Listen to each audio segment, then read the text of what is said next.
सबसे पहले लखनऊ से बड़ी खबर। करप्शन पर मुख्यमंत्री योगी आदित्यनाथ ने बड़ा एक्शन लिया है।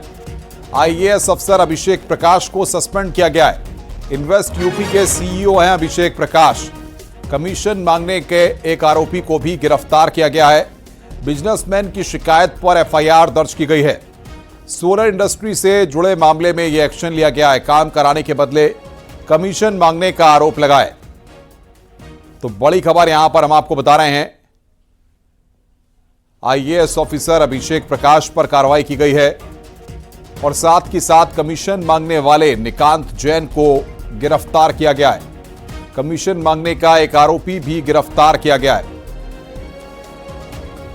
करप्शन पर सीएम योगी ने एक्शन लिया है।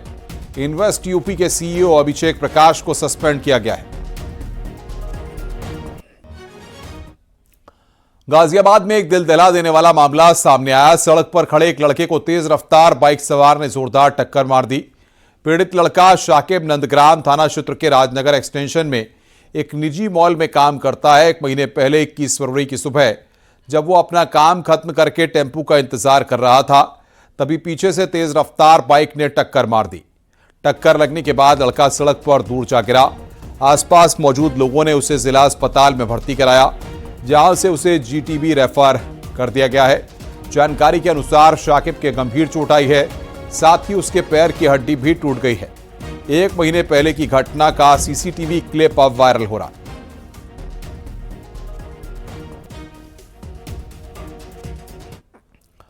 खबर बुलंदशहर से है। एक बार फिर अवैध कॉलोनी पर बुलडोजर चला है। खुर्जा क्षेत्र के मानल हैंडीक्राफ्ट के पीछे बाईपास चितौला और मुड़ाखेड़ा रोड पर अवैध कॉलोनियों का निर्माण किया जा रहा था। 10 बीघा जमीन पर अवैध कॉलोनियां बसाई जा रही थी। प्राधिकरण की टीम ने अवैध निर्माण पर बुलडोजर चलवा दिया है। तो यहां पर अवैध कॉलोनी पर बुलडोजर चला है। कार्रवाई की गई है बुलंदशहर विकास प्राधिकरण के द्वारा।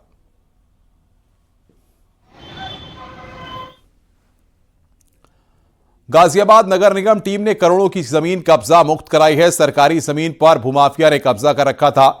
जमीन की कीमत 38 करोड़ रुपए है। बुलडोजर से अवैध निर्माण को गिरा दिया गया। मौके पर पहुंची मेयर ने बताया है कि जमीन को पहले भी कब्जा मुक्त कराकर यहां पर गर्ल्स स्कूल बनना था, लेकिन भूमाफिया ने दोबारा इस जमीन पर कब्जा कर लिया। पहले भी चेतावनी दी गई थी, ये बड़े भूमाफिया है, बार बार कब्जा करते हैं। कहने के बाद भी आज बड़ी कार्रवाई हुई है। पूरे ऑफिसर हमारे, अभी एमएलए भी साथ में गए हैं जरूरी काम से, तो सारी कार्रवाई खत्म की है। किंतु उसके बाद में एक बात और बताना चाहती हूँ कि आगे भी एक सुभाष मल्ला नाम का व्यक्ति है, उसने भी बहुत बड़ी जमीन कब्जा रखी है। जगत गांजा अफीम का काम करता है। अगली कार्रवाई उसी के ऊपर होगी। 1 इंच भी सरकारी जगह कब्जाने नहीं दी जाएगी। ये जनता की धरोहर है, ये नगर निगम की संपत्ति है, ये गाजियाबाद की जनता के काम आएगी। अगर किसी ने भी अवैध कब्जा करने की कोशिश की तो उसे बिल्कुल भी ना छोड़ा जाएगा ना बख्शा जाएगा। उन्नाव में बुर्का पहने महिला का रुपए चोरी करते सीसीटीवी फुटेज सामने आया है। बुक स्टॉल पर ग्राहक बनकर आई 2 महिलाओं ने मौका पाकर गले से रुपए चोरी किए। लगभग 25,000 रुपए चोरी हुए हैं। मामला नौनिहालगंज बाजार का है।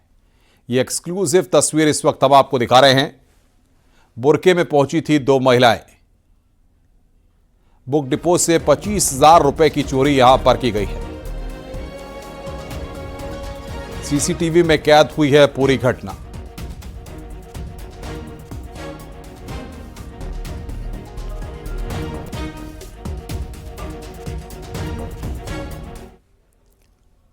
लखनऊ के मलिहाबाद में महिला की हत्या मामले में एक सीसीटीवी फुटेज सामने आया है। यह वीडियो आलमबाग बस स्टेशन पर रात करीब 1:26 का है। सफेद और काले सूट में महिला पीठ पर बैग लिए दिखाई दे रही है। महिला के करीब में पीली टी शर्ट और सफेद जैकेट में 2 संदिग्ध भी कैद हुए। बता दें कि महिला ऑटो रिजर्व करके घर के लिए बस स्टेशन से निकली थी, लेकिन उसका बैग मलिहाबाद में आम के बाग में वहां पर मिला है। मामले में पुलिस कमिश्नर ने 7 पुलिस वालों को सस्पेंड भी कर दिया है।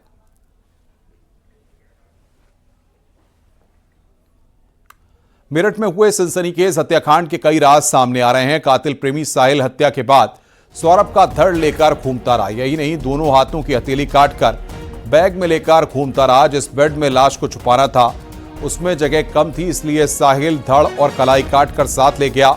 और दूसरे दिन सुबह आकर ड्रम सीमेंट का इंतजाम किया और पहले धड़ को ड्रम में डाला गया, फिर कटी हुई कलाइयां, बाद में सीमेंट और रेत का घोल मिलाकर डाला गया।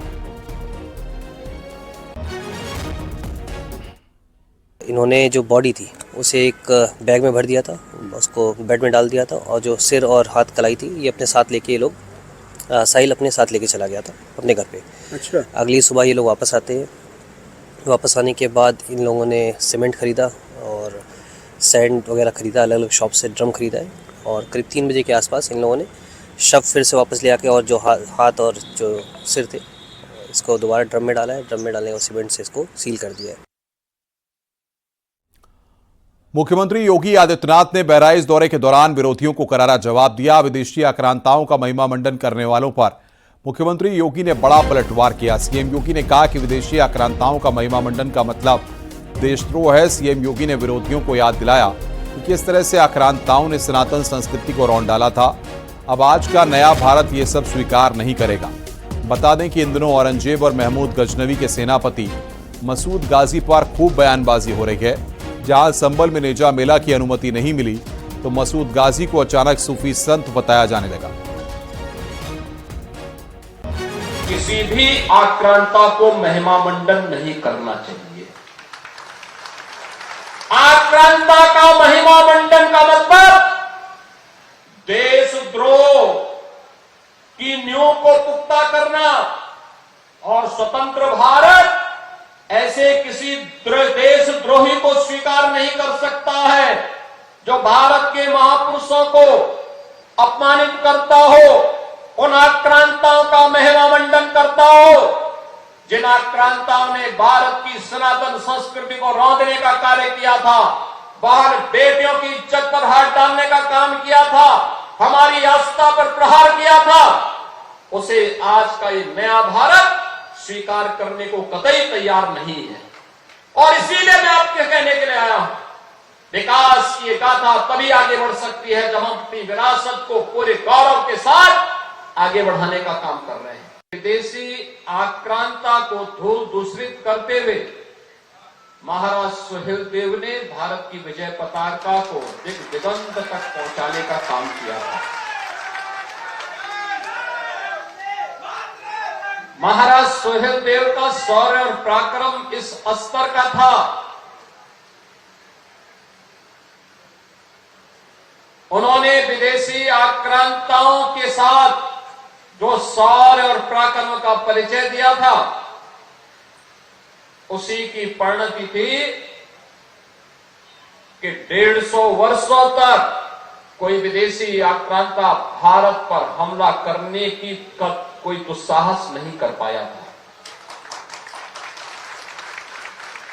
बहनों और भाइयों, ऐसी पावन धरा को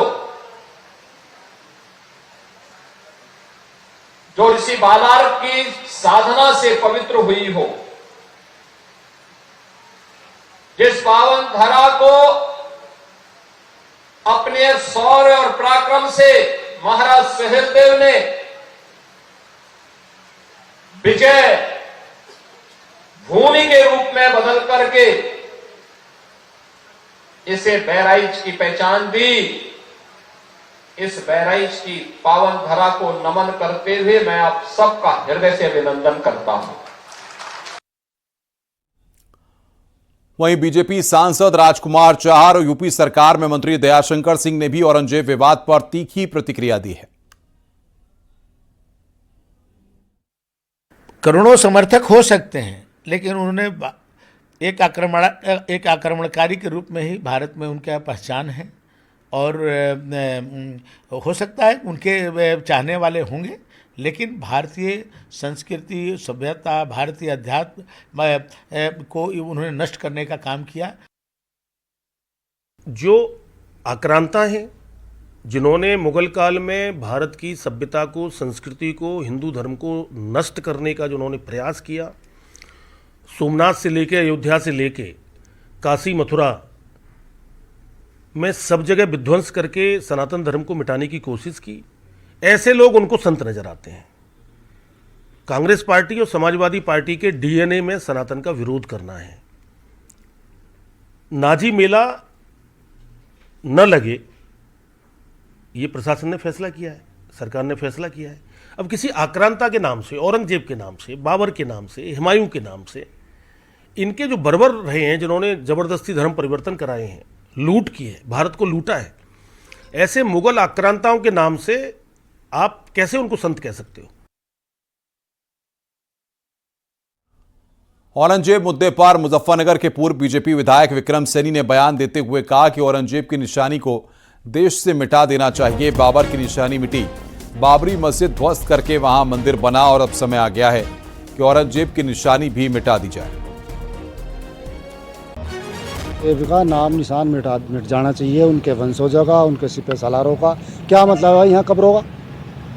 जिन्होंने देश पर हमला किया हो, हिंदुओं का कत्लेआम किया हो, तो उनका कोई मतलब नहीं है। कोई मजार, कब्र, कोई मतलब नहीं, उखाड़ फेंक देनी चाहिए। और मैं तो हिंदुओं से आह्वान करता हूँ, भले जेल जाना पड़े, मुकदमे झेलने पड़े, हिंदुत्व के लिए काम करना चाहिए। जिन लोगों ने देश को लूटा है, हिंदुओं का कत्लेआम किया है, उनका नाम और निशान मिटा देना चाहिए। कोई सड़क उनके नाम से नहीं होनी चाहिए, कोई भी जगह उनके नाम से नहीं होनी चाहिए। छावा फिल्म को बैन करने की मांग। मौलाना शहाबुद्दीन रजवी की मांग है कि नागपुर हिंसा को बताया जिम्मेदार। गृह मंत्री को पत्र लिखकर मांग उठाई है। बड़ी खबर बता रहे हैं, मौलाना शहाबुद्दीन रजवी ने यहां पर मांग की है, छावा फिल्म को बैन करने की मांग की गई है। लगाई जाए, प्रतिबंध लगाई जाए और इसके डायरेक्टर, प्रोड्यूसर, राइटर, इन लोगों के खिलाफ कानूनी कार्रवाई की जाए।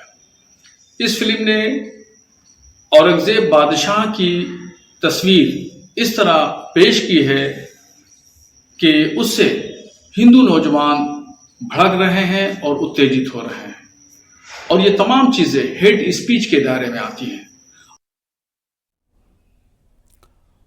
बलरामपुर पहुंचे सीएम योगी ने अधिकारियों और जनप्रतिनिधियों के साथ समीक्षा बैठक की है।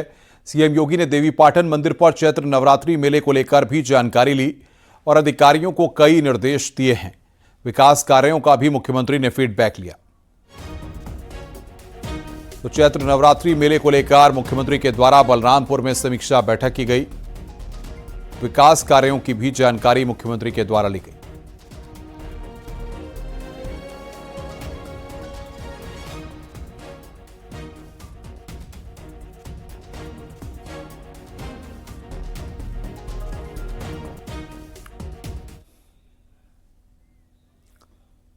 संभल में जामा मस्जिद या हरि मंदिर केस के 4 महीने पूरे होने पर हरि मंदिर के वादी बाल योगी दीनानाथ ने बड़ा बयान दिया है। बाल योगी दीनानाथ ने कहा है कि 4 महीने में हमने खोया कुछ नहीं है, बल्कि बहुत कुछ पाया है। मंदिर के सबूत मिले हैं, एएसआई की संपत्ति है। कोई मस्जिद बनाने की कोशिश करेगा तो वे मंदिर का स्वरूप देंगे।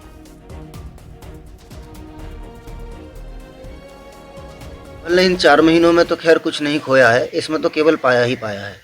आप देखेंगे कि अब जो है तीर्थ जो है जागृत होने, जो सारे छुपे हुए थे या लोगों ने कब्जा कर लिए थे, वह सभी मुक्त हो रहे हैं। और संभल प्रशासन का और उत्तर प्रदेश सरकार का इसमें धन्यवाद दूंगा मैं आपके चैनल के माध्यम से, कि वह सभी जो प्रशासन दिन रात करके लगा हुआ है।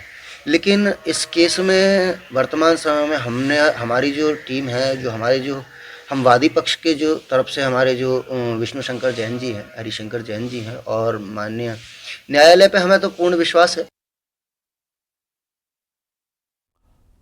संभल के बाद मुरादाबाद में भी हिंदू संगठन ने नेजा मेले का विरोध किया है। मुरादाबाद की बिलारी तहसील में हिंदू संगठन ने एसडीएम को ज्ञापन दिया और मांग की है कि बिलारी तहसील के गांव थांवला में सैयद सलार मसूद गाजी की दरगाह पर सालों से लगने वाला नेजा मेला रोका जाए। वहीं मुस्लिम समुदाय का कहना है कि यह मेला शांतिपूर्वक होता है और सरकार को राजस्व भी मिलता है। ये जो नेजा लगता है सालार गाजी के नाम पर, थामले में सैयद सलार मसूद गाजी, उसके द्वारा जो है ये मोहम्मद गजनवी का सेनापति था और इसने हमारे हिंदुस्तान पर, भारत पर 20 बार आक्रमण किया।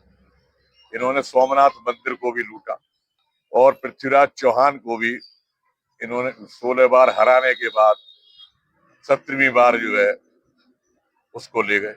तो हम ऐसी कोई गलती नहीं करना चाहते कि जो है उसके नाम पर नेजा लगे। और मान के चलो सरकार का नुकसान भी है इसमें। ये मान के चलो जो पैसा आता है, जो ठेका होता है 12-13 लाख रुपए का, ये सरकारी खाते में जमा होता है।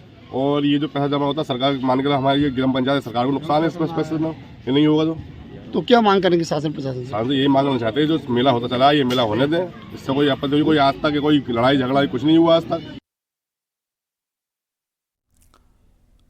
दिल्ली में ऑल इंडिया मुस्लिम लीग ने इफ्तार पार्टी का आयोजन किया। इस इफ्तार पार्टी में कांग्रेस की पूर्व अध्यक्ष सोनिया गांधी, कांग्रेस अध्यक्ष मल्लिकार्जुन खड़गे, अखिलेश यादव, जया बच्चन, प्रमोद तिवारी समेत कई नेता शामिल हुए।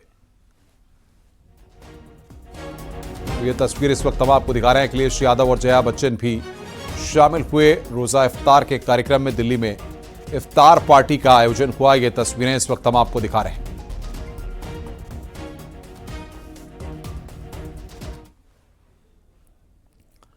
आजमगढ़ पहुंचे मंत्री संजय निषाद ने सुल्तानपुर में अपने दिए गए बयान पर एक बार फिर सफाई दी है। 7 दरोगाओं के हाथ पैर तुड़वाकर यहां तक पहुंचा हूं वाले अपने बयान पर संजय निषाद ने सफाई देते हुए कहा कि लोगों को सच्चाई के बारे में नहीं पता है। कहा जब रक्षक ही भक्षक बन जाएगा तो ऐसा कदम उठाना पड़ेगा।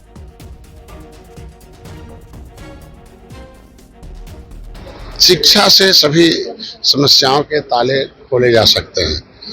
जैसा समस्या हो उतनी बड़ी शिक्षा चाहिए, और शिक्षा जो एक भावना से होती है। मैं अभी चाहता हूं कि जितने भी शिक्षा प्राप्त कर चुके लोग हैं, चाहे वो एजुकेशन क्षेत्र हो चाहे किसी क्षेत्र में पढ़े लिखे लोग हैं, उनको सरकार की व्यवस्था से सब लोगों ने पढ़ा है। सरकार ने अवसर प्रदान किया और सरकार की व्यवस्था जनता ने दी अपने पैसे से।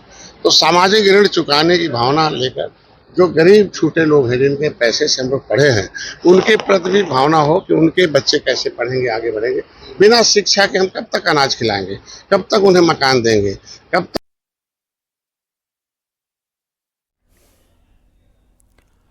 आगरा में एसटीएफ ने बड़ा खुलासा किया है। एसटीएफ टीम ने फर्जी मार्कशीट बनाने वाले एक आरोपी को गिरफ्तार किया, जिसके पास से कई फर्जी मार्कशीट बरामद की गई हैं। सूचना मिली थी कि केदारनगर में एक व्यक्ति फर्जी मार्कशीट बनाता है। छापेमारी के दौरान गिरफ्तारी हुई। पूछताछ में उसने बताया कि on demand high school, inter और ग्रेजुएशन की मार्कशीट बनाता था, जिसके बदले में 2 से 2.5 लाख रुपए लेता था।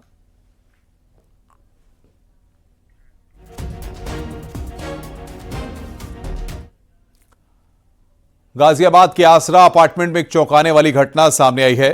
शादी में न्योता न मिलने से नाराज पड़ोसी ने दूल्हे के पिता को गोली मार दी। घटना हल्दी रस्म के दौरान हुई। पीड़ित सोनू के बेटे दीपांशु की शादी है। दीपांशु ने बताया कि आरोपी वंश शराब के नशे में हल्दी फंक्शन में पहुंचा था। वो सोसाइटी में ही रहता है। फंक्शन में वो अपने साथ 12-13 लोगों को साथ लेकर आया था। फंक्शन शुरू होने वाला था कि वंश गालियां देने लगा। इस पर मेरे पिता ने उसे मना किया और बाहर जाने के लिए कहा, तो उसके साथ आए बाकी लोग हम लोगों पर हावी होने लगे। तभी वंश ने मेरे पिता पर बंदूक से गोली चला दी। फिलहाल पुलिस ने केस दर्ज कर लिया है। जल्द ही गिरफ्तारी की जाएगी।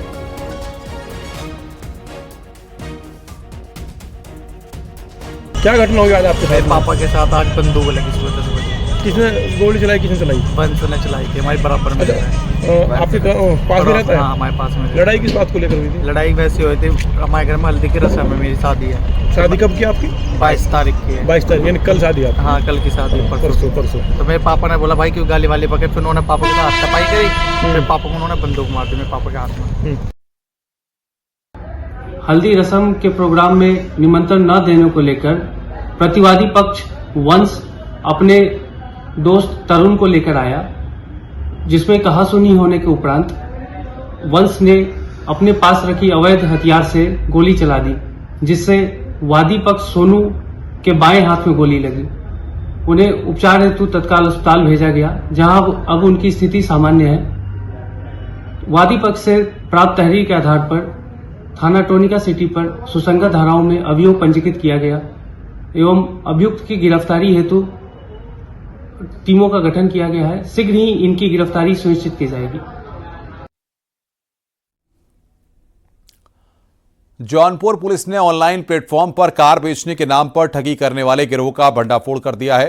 पुलिस ने 7 आरोपियों को गिरफ्तार किया है। गिरोह का सरगना जितेंद्र यादव ऑनलाइन प्लेटफॉर्म पर सस्ते दाम में कार बेचने का विज्ञापन देता था।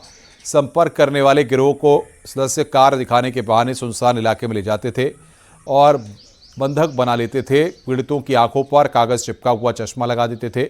18 मार्च को गिरोह ने झांसी के एक व्यक्ति को अपना शिकार बनाया, उसे जौनपुर बुलाकर बंधक बनाया और 24,000 रुपये लूट लिए। पीड़ित की शिकायत पर थाना बख्शा में मुकदमा दर्ज हुआ था। आरोपियों के पास से 11,000 रुपये, लोहे की सींक, रस्सी और 3 चश्मे बरामद हुए हैं।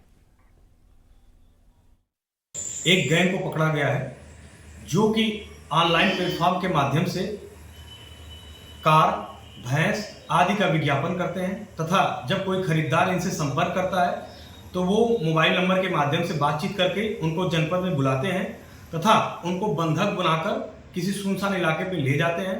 साथ ही उनको रस्सी से डंडे तथा उनके आंख पे ऐसा चश्मा जिससे कि उनको दिखाई न दे, ऐसे माध्यमों से सुनसान इलाके में ले जाकर उनसे पैसे की डिमांड करते हैं।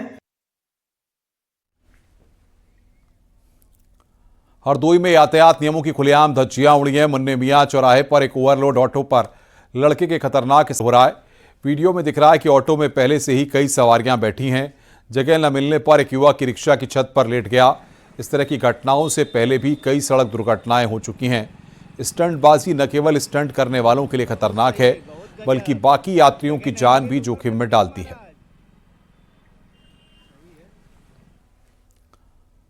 आजमगढ़ में हत्या की वारदात थमने का नाम नहीं ले रही। ताजा मामला बिलरियागंज थाना क्षेत्र का है, जहां पिछले 2 दिनों से घर से लापता महिला का सड़क के किनारे शव मिला है। ग्रामीणों ने महिला का शव देखकर इसकी सूचना पुलिस को दी। मौके पर पुलिस ने पहुंचकर घटनास्थल का जायजा लिया और इसके बाद शव को पोस्टमार्टम के लिए भेज दिया।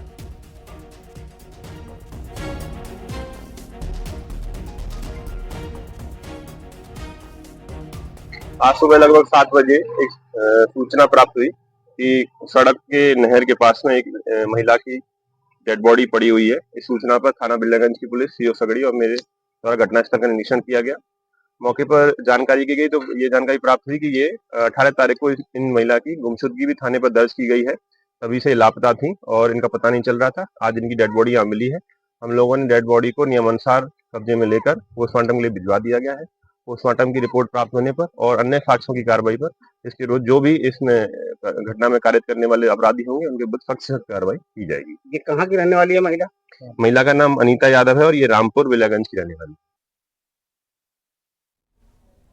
गाजियाबाद के लोनी इलाके में कलश यात्रा के दौरान बीजेपी विधायक नंदकिशोर गुर्जर की पुलिस से धक्का मुक्की हुई। पुलिस की धक्का मुक्की में लोनी विधायक नंदकिशोर गुर्जर के कपड़े भी फट गए। दरअसल आज से रामकथा की शुरुआत हुई है और महिलाओं के कलश यात्रा के दौरान विधायक नंदकिशोर गुर्जर भी शामिल थे। पुलिस ने कलश यात्रा को परमिशन नहीं दी थी, लिहाजा पुलिस ने कलश को रोकने की कोशिश की, जिसके बाद विधायक जी से पुलिस की धक्का मुक्की हो गई।